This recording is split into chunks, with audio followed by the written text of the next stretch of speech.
The two planes flew into the two towers.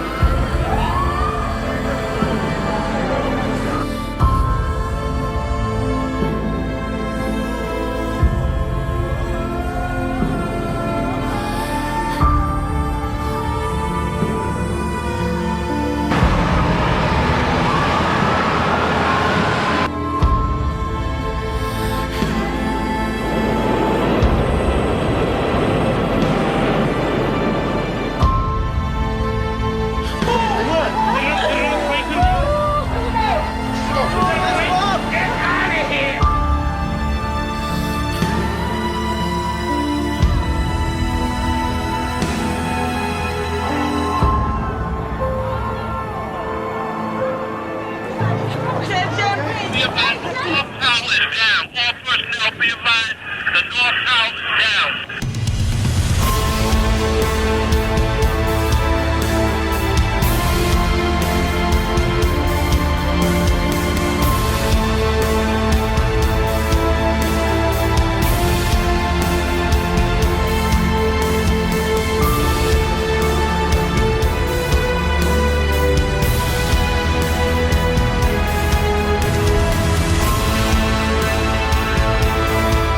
Today, our fellow citizens, our way of life, our very freedom came under attack in a series of deliberate and deadly terrorist acts. The victims were in airplanes or in their offices, secretaries, businessmen and women, military and federal workers, moms and dads, friends and neighbors. Thousands of lives were suddenly ended by evil, despicable acts of terror. The pictures of airplanes flying into buildings, fires burning, huge structures collapsing, have filled us with disbelief, terrible sadness, and a quiet, unyielding anger. These acts of mass murder were intended to frighten our nation into chaos and retreat. But they have failed. Our country is strong. A great people has been moved to defend a great nation. Terrorist attacks can shake the foundations of our biggest buildings, but they cannot touch the foundation of America. These acts shattered steel, but they cannot dent the steel of American resolve. America was targeted for attack because we're the brightest beacon for freedom and opportunity in the world, and no one will keep that light from shining. Today, our nation saw evil, the very worst of human nature, and we responded with the best of America, with the daring of our rescue workers, with the caring for strangers and neighbors who came to give blood and help in any way they could. Immediately following the first attack, I implemented our government's emergency response plans. Our military is powerful, and it's prepared. Our emergency teams are working in New York City and Washington, D.C. to help with local rescue efforts. Our first priority is to get help to those who have been injured and to take every precaution to protect our citizens at home and around the world from further attacks. The functions of our government continue without interruption. Federal agencies in Washington, which had to be evacuated today, are reopening for essential personnel tonight and will be open for business tomorrow. Our financial institutions remain strong, and the American economy will be open for business as well. The search is underway for those who are behind these evil acts.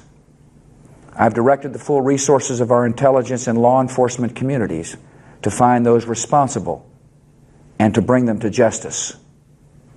We will make no distinction between the terrorists who committed these acts and those who harbor them. I appreciate so very much the members of Congress who have joined me in strongly condemning these attacks. And on behalf of the American people, I thank the many world leaders who have called to offer their condolences and assistance. America and our friends and allies join with all those who want peace and security in the world, and we stand together to win the war against terrorism. Tonight I ask for your prayers for all those who grieve. for the children whose worlds have been shattered, for all whose sense of safety and security has been threatened. And I pray they will be comforted by a power greater than any of us, spoken through the ages in Psalm 23. Even though I walk through the valley of the shadow of death, I fear no evil, for you are with me. This is a day when all Americans from every walk of life unite in our resolve for justice and peace. America has stood down enemies before, and we will do so this time. None of us will ever forget this day, yet we go forward to defend freedom and all that is good and just in our world. Thank you. Good night, and God bless America. I want you all to know it can't go any louder. I want you all to know that America today is on bended knee in prayer for the people whose lives were lost here, for the workers who work here, for the families who mourn. This nation stands with the good people of New York City and New Jersey and Connecticut as we mourn the loss of thousands of our citizens. I can hear you.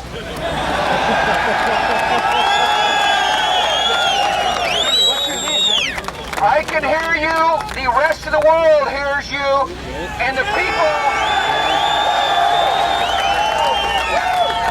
people who knocked these buildings down will hear all of us soon.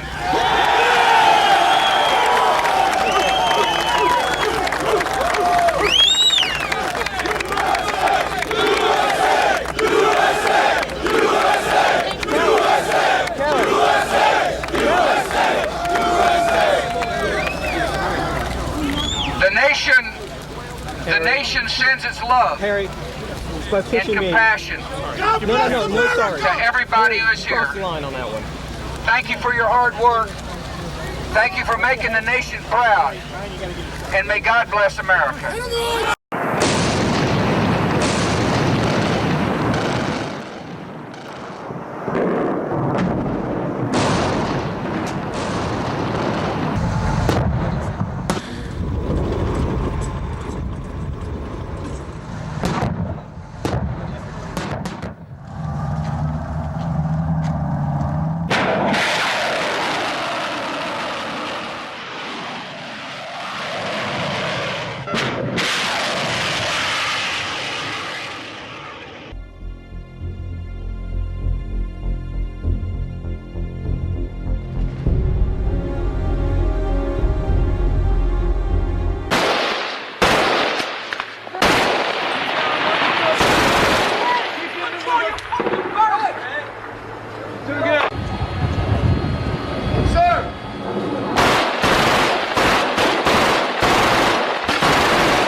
We had a ghost detainee.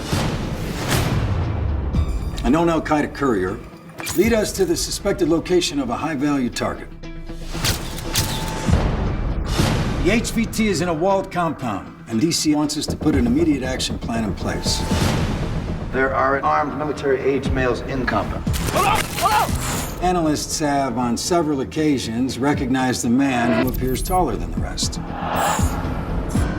There's a good possibility that by the time we've gathered enough data, he will be long gone and it'll be Tora Bora all over again. The HVT is Osama bin Laden. Codename will be Geronimo. Decisions like this are never as simple as they seem. How do we know this isn't a trap?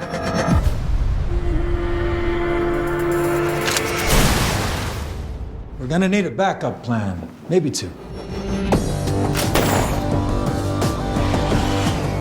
Gentlemen, we're gonna do some shooting. And we're gonna do more shooting, and we're gonna be shooting some more. You're supposed to be the leader of this team. Close door right. Reach. Can't talk about it with anyone, ever. Fire! Say goodbye to your wives and kids, your girlfriends. Load out for you guys at 04. Dada, Yes? I love you. I love you. Are you staying safe? Being careful? You know, I get the best men in the military backing me up. It's not gonna be a problem. Open door! The President of the United States is going to be staking his presidency on this call. We need to get a green light now. You're still not sure if the target's in there. You're still not 100%. 100%'s hard to come by these days. Our enemy here is Al Qaeda. It's no secret they are not afraid to die. Neither are we.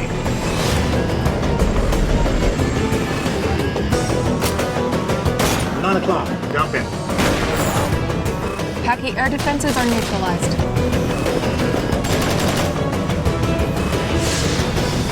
What do you got? We're in. 3, 2, 1, execute! Operators, what do you think? I think every time we roll up in their neighborhood, they pack their shit and take off. They're afraid of the operators. Good to go? Hey, tonight they will fight. Tonight we will kill them. Every fucking Mahdi militiaman that is there will fucking die. Whoever does not have the stomach for this fight, let him depart. Pay him his money to speed his departure, since we wish not to die in this man's company. Whoever returns safely tomorrow morning will rouse himself every year on that day, show his neighbors scars, and tell them embellished stories of all their great feats of battle. And these stories you will teach your son. And from this day until the end of the time, we shall be remembered. We feud, we happy feud, we band of brothers. Whoever sheds his blood with me shall forever be my brother. And those men too afraid to go will think themselves lesser men, as they have heard how we have fought and died together. Alpha! Alpha! Alpha!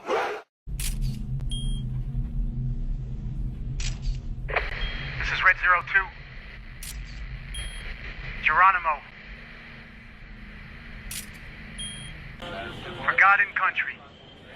Geronimo.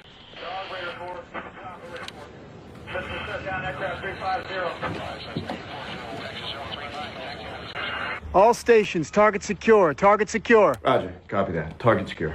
Target secure. Commence SSE. Tonight, I can report to the American people and to the world that the United States has conducted an operation that killed Osama bin Laden, the leader of Al Qaeda, and a terrorist who's responsible for the murder of thousands of innocent men, women, and children. It was nearly 10 years ago that a bright September day was darkened by the worst attack on the American people in our history. The images of 9/11 are seared into our national memory. Hijacked planes cutting through a cloudless September sky, the Twin Towers collapsing to the ground, black smoke billowing up from the Pentagon, the wreckage of Flight 93 in Shanksville, Pennsylvania, where the actions of heroic citizens saved even more heartbreak and destruction. And yet we know that the worst images are those that were unseen to the world. The empty seat at the dinner table, children who were forced to grow up without their mother or their father, parents who would never know the feeling of their child's embrace, nearly 3,000 citizens taken from us, leaving a gaping hole in our hearts. On September 11th, 2001, in our time of grief, the American people came together. We offered our neighbors a hand, and we offered the wounded our blood.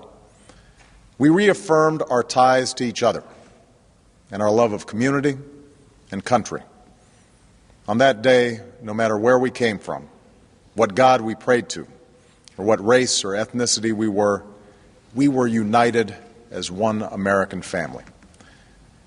We were also united in our resolve to protect our nation and to bring those who committed this vicious attack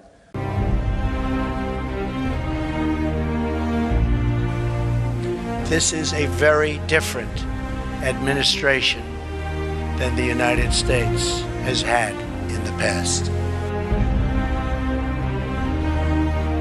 Do not underestimate us, and do not try us. We will defend our common security, our shared prosperity, and our sacred liberty. We will not be intimidated.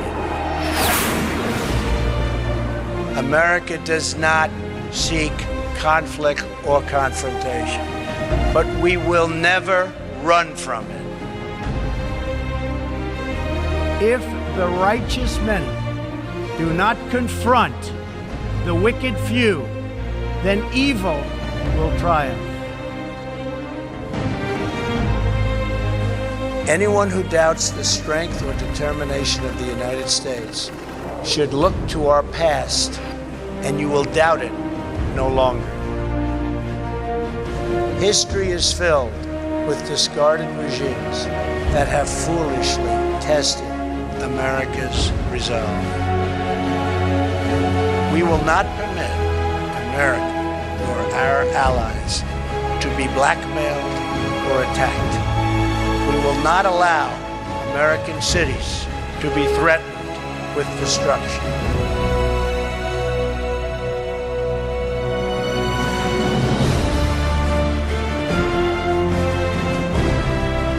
We will stop radical Islamic terrorism because we cannot allow it to tear up our nation and indeed to tear up the entire world. The time for excuses is over. Now is the time for strength. If you want peace, you must stand strong at all times.